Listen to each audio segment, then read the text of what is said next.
नमस्कार। मैं संगीता जैन एक बार फिर से आपके समक्ष एक नई कहानी के साथ। एक बार एक बिजनेसमैन अपनी फैक्ट्री खोलने के लिए एक गांव के पास ज़मीन लेता है और वहां जाता है। और जब वो वहां सफ़र करता है तो उसको पता चलता है कि नदी के उस पार उसकी ज़मीन है जहां फैक्ट्री खोलनी है। अब वो अगर अपने वाहन से जाता है तो उसको कम से कम 2.5-3 घंटे लगते हैं, लेकिन वो नदी पार करके जाएगा तो 15 मिनट में पहुंच जाएगा। तो उसने नदी पार करके जाना ही उचित समझा और उसने वहां देखा कि एक नाव है, वहां नाविक बैठा हुआ है। उसको बुलाया, बोला कि तुम मुझे उस पार ले जाओगे। नाविक ने हाँ कर दिया, वो नाव में बैठ गया। अब जैसे ही वो नाव में बैठा, उसके थोड़ी देर बाद जब नाविक ने कोई रिस्पॉन्स नहीं किया, आराम से नाव चला रहा है, ध्यान उसका नाव खेने में ही है, तो अचानक से वो पूछता है, तुम जानते हो मैं कौन हूँ? नाविक कहता, नहीं साहब, मैं नहीं जानता, आप कौन है? बोला, अरे हर दूसरे दिन तो मेरी तस्वीर छपती है न्यूज़पेपर में, तुम्हें तो भी नहीं पता कि मैं कौन हूँ? बोला, साहब मैं पढ़ा लिखा नहीं हूँ, इसलिए मैं पेपर वगैरह नहीं पढ़ता। बोला, बिजनेसमैन ने कहा कि तुम्हारी तो ज़िंदगी बेकार है, तुम्हें बताओ, पढ़े लिखे नहीं हो, न्यूज़पेपर नहीं पढ़ते हो।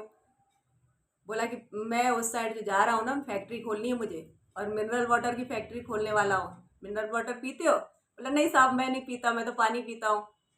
तो बोला, अरे मिनरल वाटर भी पानी होता है, बस वो बोतल में भर करके शहरों में पिया जाता है, तुम शहर जाओगे तब पीने को मिलेगा। बोला, नहीं साहब मेरी पूरी ज़िंदगी तो यही निकल रही है और बाकी जो बची है वो भी निकल जाएगी, मैं तो गांव छोड़ के गया नहीं हूँ और जाने का कोई इरादा नहीं है।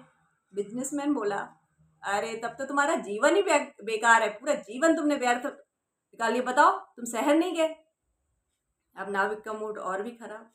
अब उसको आभास होने लग गया कि ऐसा हो सकता है कि मेरा जीवन ही बेकार हो। और इस उधेड़ बुन में सावधानी हटी और दुर्घटना घटी। नाविक का ध्यान हट गया और नाव में पानी भरने लग गया। अब नाविक समझ गया था कि कोई उपाय नहीं है सिवाय तैरने के। वो बोला, साहब आपको तैरना आता है? वो बिजनेसमैन बोला, क्यों, ऐसा क्यों पूछ रहे हो? बोला कि नाव अब जा नहीं सकती किनारे तक, अब हम ही को तैर के जाना पड़ेगा साहब। बोला, नहीं मुझे तैरना नहीं आता है। नाविक बोला, अरे साहब जब तो आपका जीवन ही बेकार है, आपको तैरना भी नहीं आता, लेकिन मुझे साहब तैरना भी आता है और डूबने वाले को बचाना भी आता है, चलिए मैं आपको बचाता हूँ। और उस नाविक ने खुद भी किनारे लगा और उस बिजनेसमैन को भी बचाया। मोरल ऑफ द स्टोरी, किसी को छोटा आकलन करने की गलती ना करें। जीवन के किसी मोड़ में कोई भी किसी न किसी तरह से हमारी मदद करने के लिए आ ही जाता है, इसलिए सभी को एक समान समझें, सभी का सम्मान करें, सभी के साथ अच्छा व्यवहार करें।